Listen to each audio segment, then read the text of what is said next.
Yeah, you would just have to use some sort of geographic information system, a GIS map, to do that. And there's like different types of open GIS and ArcView and things like that. Yeah, fairly simple. I'm not sure if you'll get to this later, but do you have an idea of how many people within an area, like what percentage of the population you're capturing with Twitter, or who's not using it?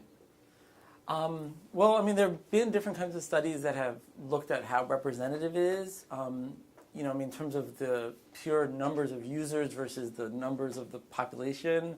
Cara has been working with this a lot. She'll join us in a minute, but I mean, I would say maybe like 5%, 3% of the population Is using it? Yeah, Okay. maybe less. Higher than that. You think it's high?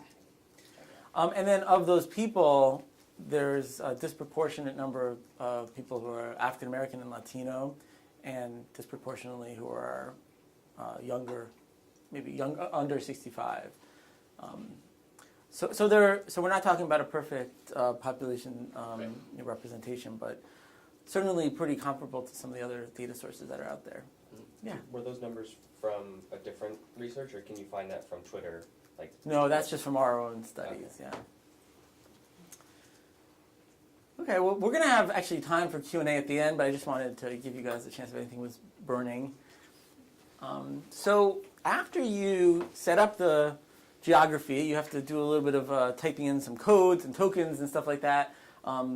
It's not that complicated, but it takes a little time. And then once you do it, you set up your system to start collecting tweets, and boom, it just comes on. I mean, for me, when we first set it up, it was like the most amazing thing. I'm just sitting at my computer, and all of a sudden, the tweets they just start coming out, and I'm like, wow, that's because I mean, you could look on Twitter and like search for Newark and see like what people are talking about in Newark, but it's something else to literally see these are all the people who made their location available in this geography. And so a lot of it's not in English, actually, and a lot of profanity, so don't look at it too closely. But one thing I do want to highlight is those of you who can kind of make out that screen, you have these different columns. The first column is an ID, so every tweet that has ever written has a unique ID. And then the second column is screen name.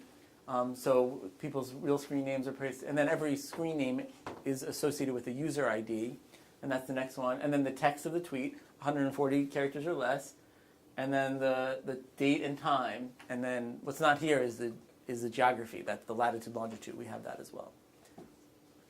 Any questions about this? What about online? Anyone like asking comments, or they're really quiet out there? No, I mean, they just wanted to, they couldn't actually hear the questions being asked here, Oh, so okay. I just repeated it for them. Oh, thank you. But we're here for you, so those of you online, definitely ask questions. You don't have to worry about interrupting me.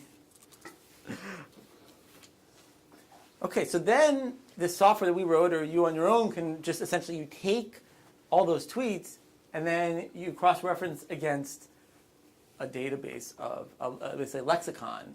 And this one we use is called AFIN. It's about 3,000 words. And you can see abhor is -3 and absolve is +2. So it's this balance from -5 to +5. And essentially it just tries to see how many times each of these words appear, and then gives you a total, you get a percentage of positive, and then a total score. And that looks like this. Oh no, it doesn't. So this here, it just counts them all up. Total positive, total negative.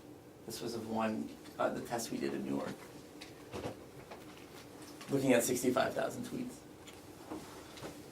Okay, so there's a question, yes? Yeah, there's someone saying that the data that was provided in the box side seems different from the data that you just showed. Yes, we are going to be using that a little bit later. So those of you who are online, I did send a link to some files. So after Aaron, Cara, and I finish presenting, we're actually going to do a little bit of a workshop and use the data. Okay. Divya, anything else? That should be good. Thanks. All right. So Aaron, do you want to just... Sure. So I stand where you were standing? Or? Thereabouts.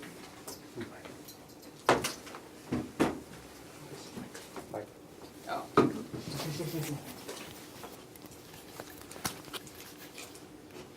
If I don't, I was gonna say I don't have a pocket. Or maybe. They won't take pockets. I just, Is that,